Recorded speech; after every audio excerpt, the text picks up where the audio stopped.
From the world beyond tomorrow comes one of the galaxy's most intrepid adventurers.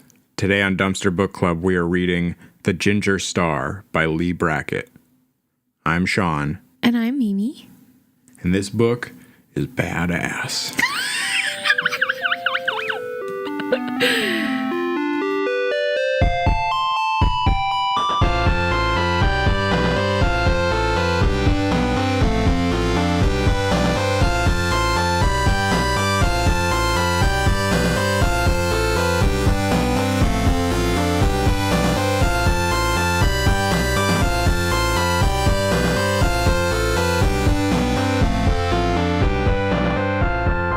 So, the version of this book we have is a deluxe hardcover of the entire Book of Skaith trilogy, Ginger Star being just the first one. If this book is badass, the cover is definitely not. The cover has a big friendly dog on it. He looks like Clifford the Big Red Dog if he were white instead of red. Yeah, it's a guy holding a sword and a red-headed, scared woman behind him, defending her from just a huge, lovable dog. It's like a gigantic puppy. The Ginger Star is the first of this trilogy, but unfortunately it's not the first Eric John Stark book. Right. So once again, starting with the sequel. But I think they explained his backstory enough times that I probably don't need to read the previous novels. Yeah, and it seems like this trilogy is the preferred Eric John Stark books. The author of this book, Leigh Brackett, might be one of the more famous authors, though not for this book or this series. Yeah. She was known as the Queen of the Space Opera and was the first woman shortlisted for the Hugo Award. She was also a screenwriter for some movies, a lot of noir stuff, The Big Sleep, The Long Goodbye, and something you might have heard of called The Empire Strikes Back. So she wrote the first draft of The Empire Strikes Back, but I think right before she died. And then promptly died. George Lucas tried to rewrite it, then gave up on rewriting it and gave it to someone else to rewrite it. It's not totally clear how much was changed, but supposedly pretty much all the main plot points were in the original screenplay by Leigh Brackett. Her influence is what brought Star Wars that more space opera feel. Yeah. I imagine in her version, everyone is Han Solo. Besides that, I think she wrote a ton of pulpy sci-fi in the 40s and 50s. On our podcast cover art, my outfit is actually based on one of her covers. Really? The cover of The Black Amazon of Mars. I think John Carpenter was also a fan. There's Sheriff Leigh Brackett in Halloween that was named after her. Interesting. It seems like she's more famous as a screenwriter than as a book writer. Yes, I think so. You just made like a really weird clicking sound before you said that. like the evil bug man in Men in Black. No. Okay, well, let's get into the Ginger Star. So the Ginger Star stars Eric John Stark, the best guy, the man without a tribe. Oh my God. Mercenary for hire. His backstory is kind of like Tarzan. It is, and it's a little weird. It's not as cool as I feel like it's supposed to. He's supposed to be the coolest guy. Oh, He's the coolest guy, but his backstory's, I don't know. He grew up on some planet. I guess his parents and family were all killed by, I forget, were they killed by the ape people? Or maybe like some sort of solar event or something. So then he was raised by the ape people. On Venus or Mercury or wherever this is, there's a native ape people. And I was trying to figure out whether they were people Rico, you're not people. But I think they were more monkey than people. They had like long toes and weird stuff. Yes, he was raised by monkeys, not Cro-Magnums or something. Yeah. Then people show up and kill all the monkeys and take him hostage as a scientific curiosity. So he's already a double orphan. Because he grew up on the harshest world with the harshest monkeys fighting the harshest giant lizards, he's so strong. He has such great instincts. Other humans can't compare. So then he was rescued by someone named Ashton. Who's the best daddy? Yeah, taught him how to be a human, and He's ultimate nice, ultimate patient. He's also like the president of the galaxy or something. He's some sort of super important person. and he seems to be the only person that Eric John Stark actually cares about. The only thing he cares about in the world. Yeah, well, his monkey family and his regular family were killed. And now this book starts, he's about to become a triple orphan. Ashton has gone missing. So Ashton has disappeared on the planet Scathe, which is a newly discovered backwater planet. The planet it's the dying planet genre of book. Like post-apocalyptic too. Like this planet has already had their technological peak and some disaster or something has caused them to go into decline. I think it's just entropy. Where Okay. their sun is dying. They have a red sun that's dying. They've used up all their resources over time. They've forgotten everything they've learned. Yeah. In the technological peak, there was a bunch of bioengineering going on, but that's now lost. So there's all these separated trees of humanity that have evolved into different hybrids and strange creatures, aka dwarves, elves. Not quite, but there's kind of a lot going on this planet. There's a lot of different groups of people, like small nations of people, and the bioengineering also allowed people to live in the diverse climates that are on this planet. So this was something I actually really liked about this book, was how diverse and big of a planet this was. Yeah. It's not just like, okay, here's the desert planet, here's the ice planet, and everything is one climate and one government on there. Yeah, I thought all the different peoples and ways of life were pretty interesting and well realized. But the basic structure is that there is a leading political faction called the Lord's Protector, who mostly control the other nations, and they live in a hidden citadel where you can't get to them, and they're treated like gods or more than human. And they have a sort of police force called the Wandsmen, Who are also sort of holy figures, can't be touched, and have complete authority wherever they are. The weapon they use to keep people in line are the Farers, which are a large group of people who completely live off the state. They don't work or make any money, but are provided for by everyone else. And they are just a giant mob Yeah. and use mob violence to get whatever they want.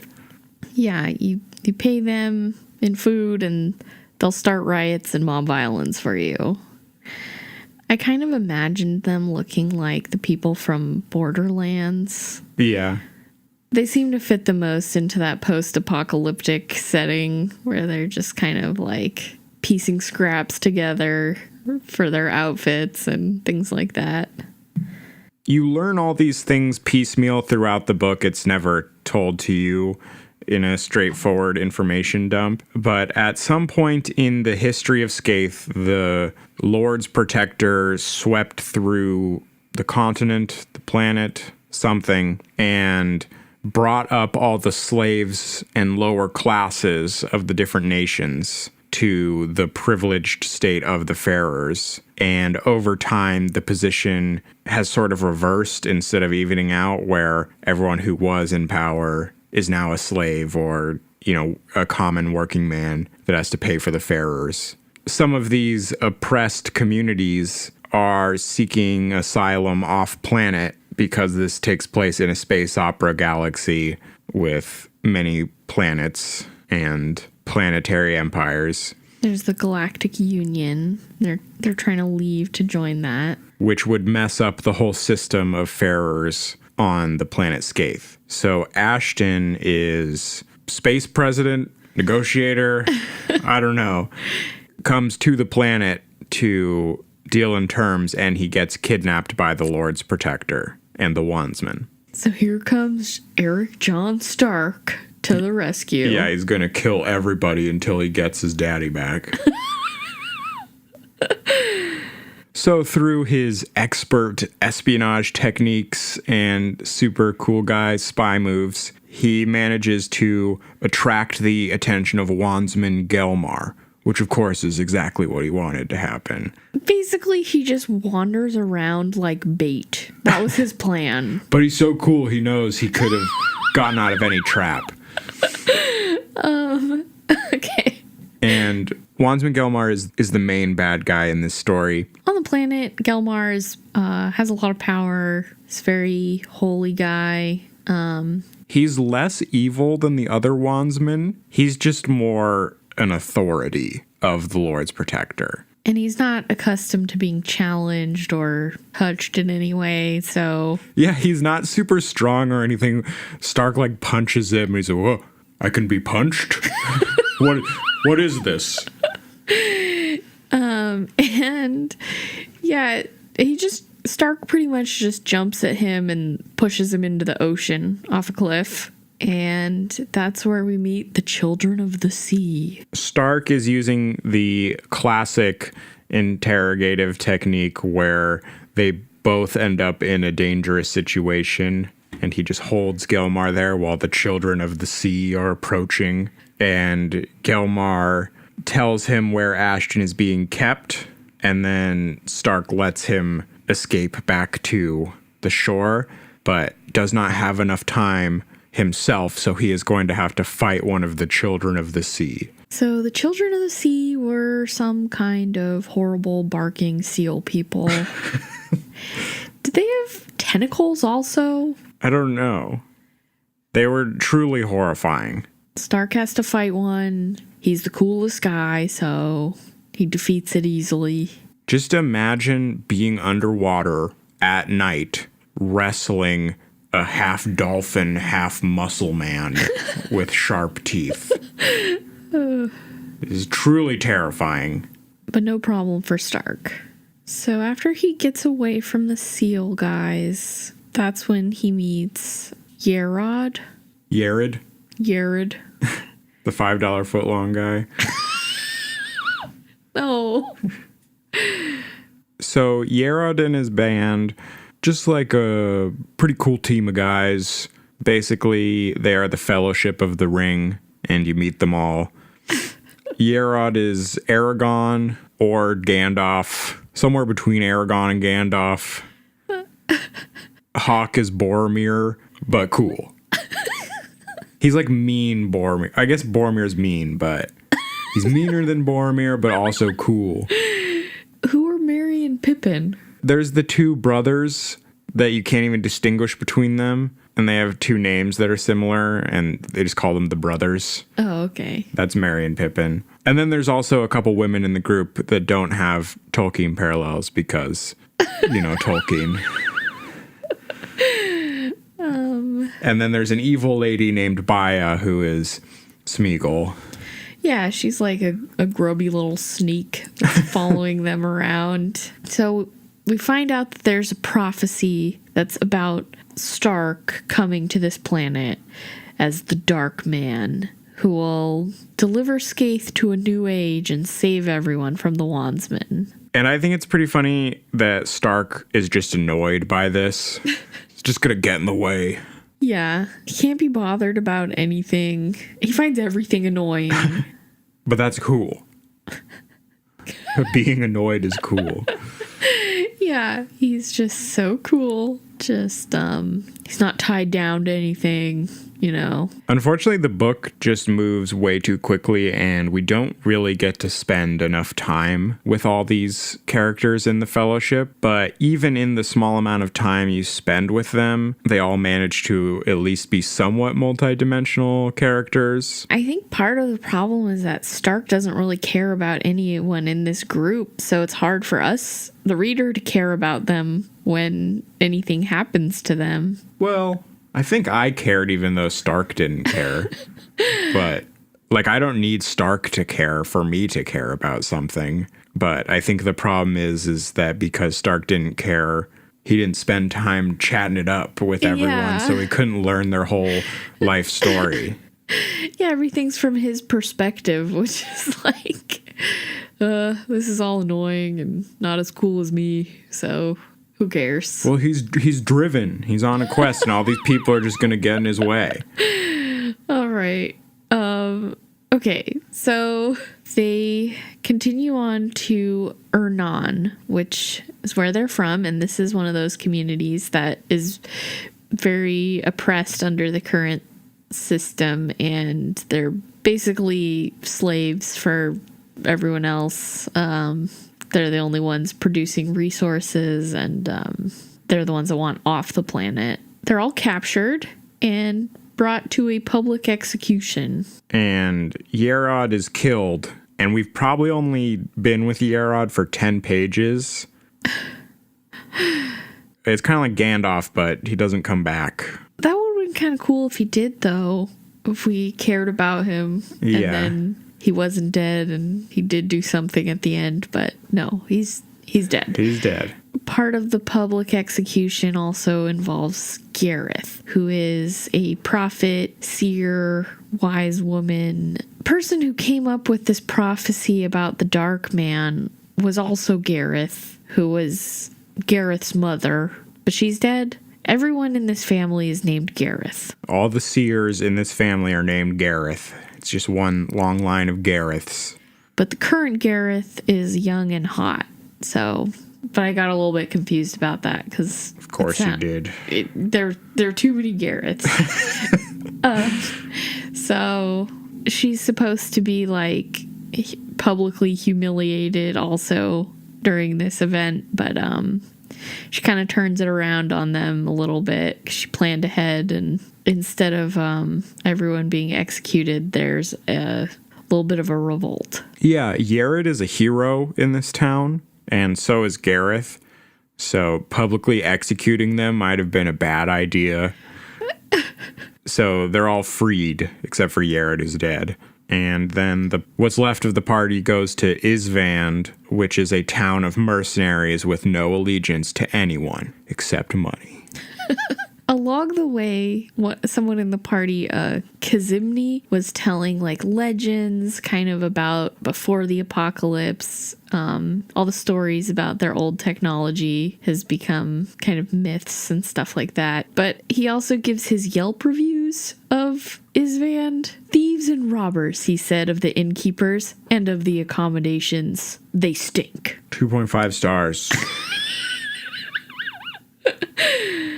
And then they meet some merchants who are trying to get them to go north with them in their caravan. But he seems pretty suspicious, so they decide to go without him. Yeah, slavery is a thing here. So then they encounter a bridge and get trapped on the bridge by the horrible bridge trolls that run the bridge.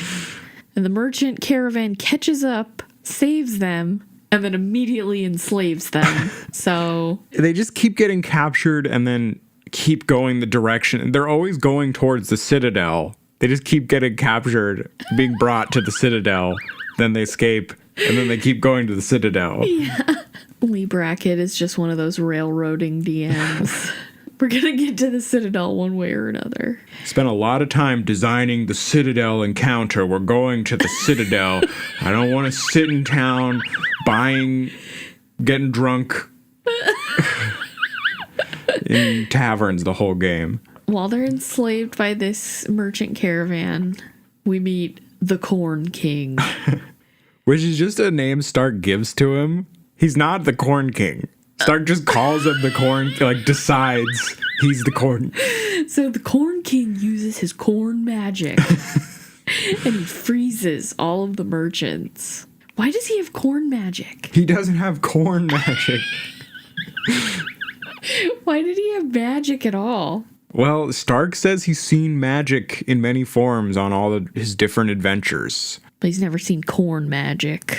He has seen corn. That's why he calls him the Corn Guy.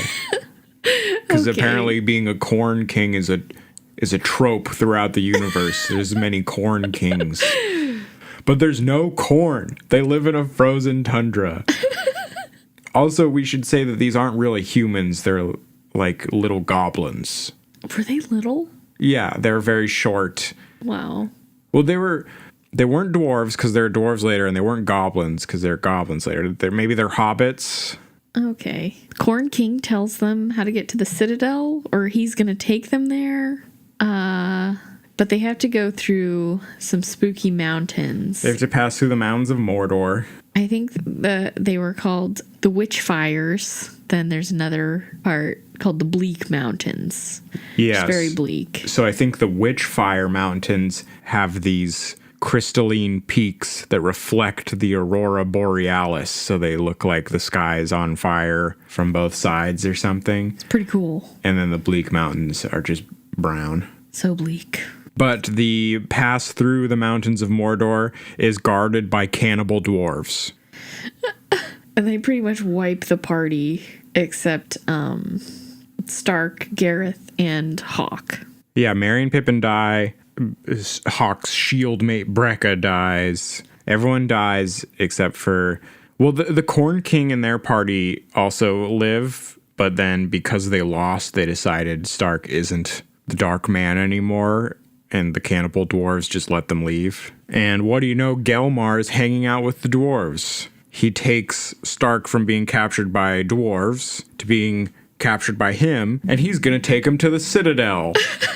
Then they run into the children of Skaith, our mother. Which are almost... This whole thing is very similar to the goblins in The Hobbit. Okay, but they're not like goblins. And while they were described, I kept thinking that they were just people who are wearing like fur coats because they live in the mountains. But they're actually animals who are furry and have fur on them. They're like their bodies. furry goblins. They look like ermine. I don't know what that is as an They're animal. like weasels. They're like giant weasels. Oh, so they look like that meme of that animal going like this. No. You know, that one. They look like those sassy ferrets in the sweaters. I don't think they look like that. Yeah, they giant, wiry weasel people with white fur coats. This is what they look like. No, because they have like long snouts or something, like little teeth coming out. This is what they look like. No. This is what they look like. I don't think so.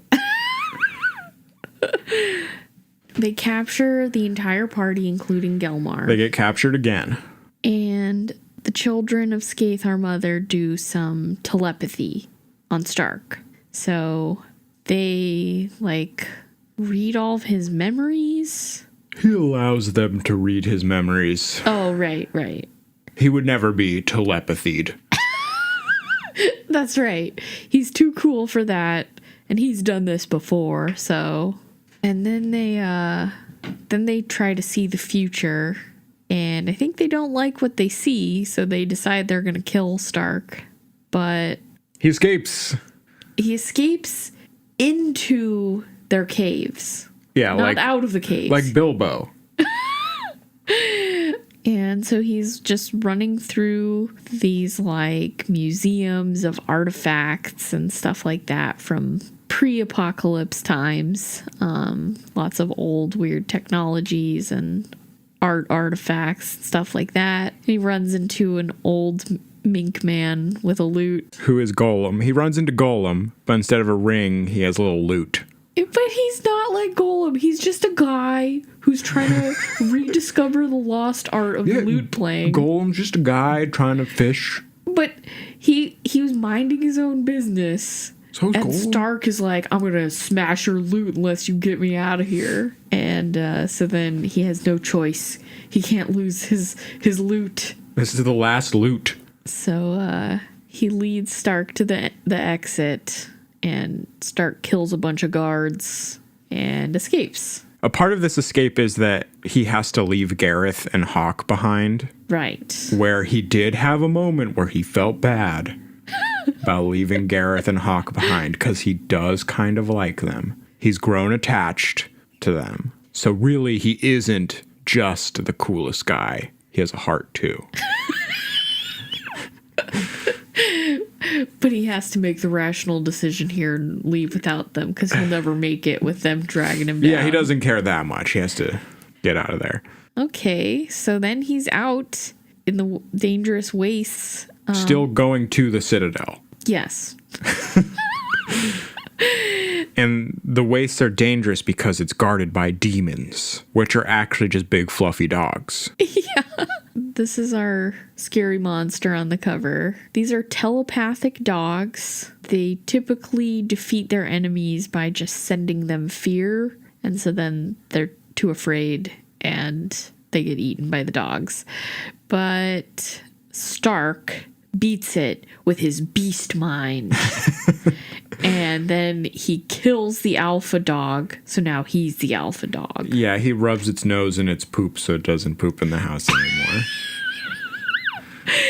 I feel like he probably could have solved this scenario without just murdering this gigantic puppy, but I think it was wolf rules, not dog rules, even though, based on the cover, it's clearly just a happy Labrador dog. Okay, so then he's in control of this pack, and he brings them to the Citadel. The book concludes in less than 10 pages. It's like, okay, let's wrap this thing up. Yeah, we gotta go. Partially because he just tells the dogs to kill everyone, because they have telepathy and fear everyone in place and then just eat them. Stark finds Ashton, rescues him, mission accomplished. There's one line, it's like half of a sentence, where he destroys the Citadel and burns it down. I think there's maybe a full sentence of him saying, I wonder what this world will be like without the Lord's protector. It concludes in like 2 pages. From getting to the Citadel to the end is 2 pages? This was the line about destroying it. Stark set about destroying the Citadel as well he could, and it was well enough. The end. Yeah. Like, how did he destroy it? What did he do? Just did as well as he could. It was good enough. Destroyed. But Gareth and Hawk are not here. That is the seed for book 2, is he wants to go find Gareth and Hawk. The end. So this book goes by so quickly. I think it's 140 pages, maybe a little bit more. And so much happens.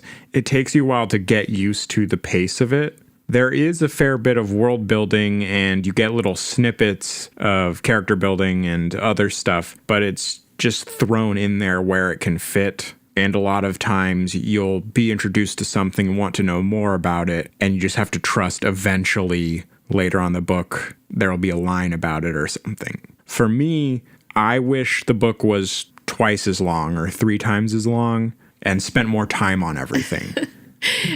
Yeah. I wanted to learn about Hawk and Brekka's relationship. I wanted to learn about Yared and his involvement in the town of Ernon. I think a lot of space could have been made even in the same amount of pages by cutting out some of the stuff that was not important, didn't change anything. Like the whole bridge scene could have been skipped if they had just gone with the merchants to begin with. Yeah, they didn't need to be captured and released and captured so many times. if they was just going in the same direction. And we could have just stayed with the Fellowship of the Ring and learned about the Fellowship of the Ring. We didn't need to be with the merchants or the Irvanese or the cannibal dwarves. And I think it would have helped a lot if Stark had formed deeper relationships with those acquaintances.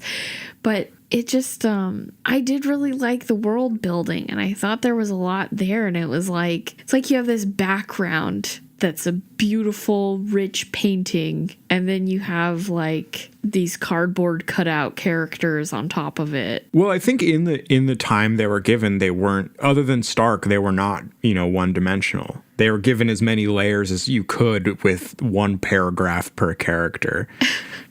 Yeah, but Stark is boring. Stark is cool. And he is the main character, and we're following him along with his thoughts. And it just makes me think about like all the Conan stories. Like Conan, when you're in his head, is kind of boring. But some of the stronger stories, they just introduce a new character, you follow their struggles, and then all of a sudden Conan shows up and he's a force that you experience. That makes him cool. So I just thought the better book probably should have started with Gareth. Yeah, Gareth as main character is much better. And we don't know anything about the Galactic Union. That's all comes later. She's young. She just had her first prophecy. It's scary. Her mom just died. She's like trying to build like a network, start this revolt. And then all of a sudden, John Eric Stark like blows into town. And like, I think that would have been a lot better. That would have been a lot better, but that wouldn't be a pulp action book in 140 pages. No, yeah. This book mirrors Lord of the Rings in so many ways. The Citadel is surrounded by the mountains of Mordor.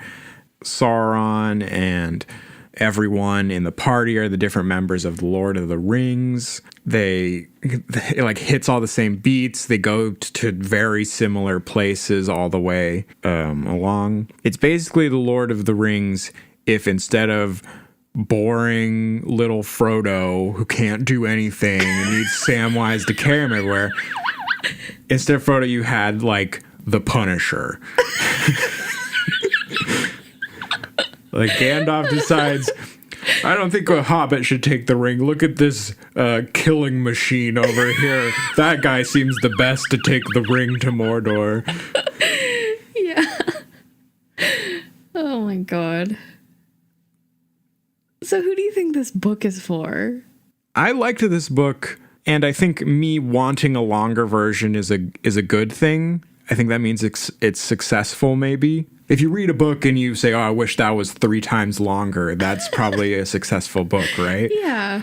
I think as long as you can allow for a pulpy action sci-fi and are willing to stick with Stark, the ultimate cool guy, I think most people could enjoy this book. It'd take you like an hour and a half to read. Yeah. What about you? This book is definitely for people who love cool guys. So most people, as I said.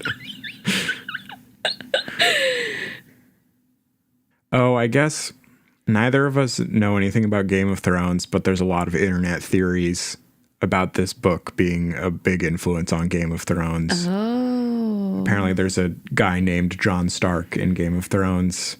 Oh, and there's a bunch of competing factions like this one. Just so you know. Do you want to read more of these?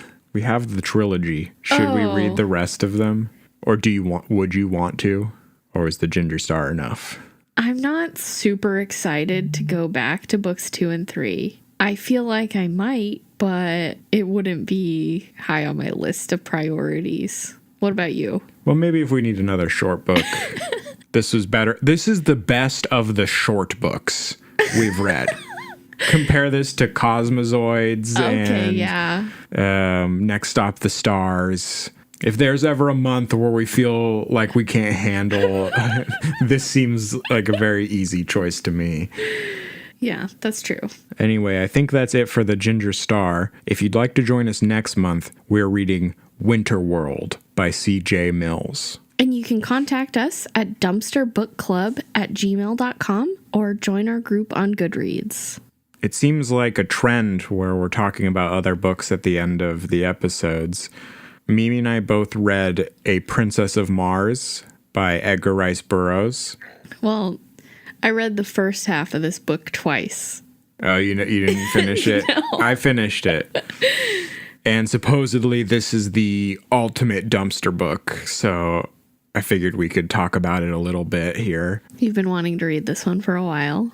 Yeah, just to know. It's recommended in so many places, and it's considered such a classic sci-fi, and I just wanted to know what it was like. I don't know much about Edgar Rice Burroughs other than I think he's most famous for Tarzan. Yes, he created the Tarzan. A Princess of Mars is about a just lovely southern gentleman. Oh yeah, his slaves love him. Does he have slaves? I think so. Does it mention he has slaves? I think so. Oh, God. Well, anyway, he's transported to Mars, where he is basically Superman. Because gravity's less there, so he's got the muscles. Yeah, he's got Earth muscles. He's so strong, can jump so far. And Mars is covered with green bug aliens and human-looking people who are all very warlike. And he solves all their problems by just being a proper Southern gentleman. He goes on adventures. He gets a alien dog that he loves, that he builds a trusting relationship with. He gets a hot alien girlfriend. He makes a best alien friend and teaches people about loyalty and honor and bravery. And that's basically the book. If you want to read about just a very unassuming white guy being transported to a foreign place where he then fixes it with all his proper ways. Oh my goodness. At what point do you want me to talk about how I felt about my problems with it? Well, I haven't been able to get through it. I've been listening to the audiobook, which is only 6 hours long. I should be able to finish this in 2 days with my commute, but I've tried 2 different audiobooks, and so I'm not sure whether it's the reader or the book itself, but the narration is so monotone. I loved the narrator. He's just the quaintest, nicest Kentucky gentleman. He's from Virginia, right? Well, I don't know where the narrator's from. Oh, well, the character is from Virginia. Yeah. But I think that it's actually the book that's also extremely monotone. Well, it's got that 1910s vernacular tone, Yeah. I guess. So far, my favorite part is when he gets transported to Mars, because so he and his friend are in the middle of murdering some Indians, and then his friend is injured and they're in a cave in the middle of like the Arizona desert. I think they're in the middle of getting murdered by Indians. Oh, okay. But weren't they out there to murder Indians? No. Okay. Well, They were prospecting gold. okay. He's a prospector. Okay. Should we not have that in there? It's fine. So he and his injured friend are like lying in a cave, and then he goes into this weird like out of body experience where he's like looking at his body on the ground wearing clothes, but then he says that he's butt naked, and this like monotone reading of it, like first person, it sounded like an alien abduction story where someone is describing their alien abduction. Yeah. Are you saying you liked that, or? It was just that was the most interesting part. Oh, yeah. I think I figured out what was really stopping me from enjoying this book. There's no tension ever. There's no change in, like, just the level of this book. Like, he's on Mars for the first time and he's encountering, like a Martian city, and he's seeing all these weird and strange things. And then the narration just stops telling you what's going on and starts telling you about how, like, oh, males and females of this species have different lengths of toes. Oh, females have slightly shorter tusks. Oh, like, they're about this many feet tall. And, like, there's just so much that's like... Well, how are you supposed to imagine what these aliens look like if they don't tell you how big their tusks are? Give me a second. Yeah, well, if you're not used to reading fantastic stories written before 1930, you're definitely not going to like this book. One of the most ridiculous parts is when we learn all about the eggs. It's like stuff is happening, kind of, and then all of a sudden, there's like a whole chapter that's just eggs. So, just to read a clip from this. By careful selection, they rear only the hardiest specimens of each species, and with almost supernatural foresight, they regulate the birth rate to merely offset the loss by death. Each adult Martian female brings forth about 13 eggs each year, and those which meet the size, weight, and specific gravity tests are hidden in the recesses of some subterranean vault where the temperature is too low for incubation. Every year, these eggs are carefully examined by a council of 20 chieftains, and all but about 100 of the most perfect are destroyed out of each yearly supply. At the end of 5 years, about 500 almost perfect eggs have been chosen from the thousands brought forth. These are then placed in the almost airtight incubators to be hatched by the sun's rays after a period of another 5 years. The hatching which we had witnessed today was a fairly representative event of its kind, all but about 1% of the eggs hatching in 2 days. If the remaining eggs ever hatched, we knew nothing of the fate of the little Martians. They were not wanted, as their offspring might inherit and transmit the tendency to prolonged incubation, and thus upset the system which had been maintained for ages, and which permits the adult Martians to figure the proper time for return to the incubators almost to an hour. You didn't find that interesting? No! And that's not it. It goes on and on about these eggs for a full chapter. I have never had a problem with information dumps in books. I am fully down to have the plot just stop and someone just tell me all the specifics about a thing. That is something that does not bother me at all. You're going to hate Moby Dick. I'm going to tell you that right now. I don't think I even have a problem necessarily with information dumps because, like, my favorite book is Cryptonomicon by Neil Stephenson, which is, like, mostly information dumps. But all those kind of, like, contribute something, build the characters, kind of set up opportunities for, you know, connections to things. Right. Well, I don't think you got to the part where all that information about the eggs comes up. Oh, no. Because it does. I just don't care about eggs. Well, but you do later, because I don't think we need to worry about spoiling it for people, but there's an alien who was born of love. Okay. And they have to do all the stuff with the eggs to keep it from mixing with the other eggs, and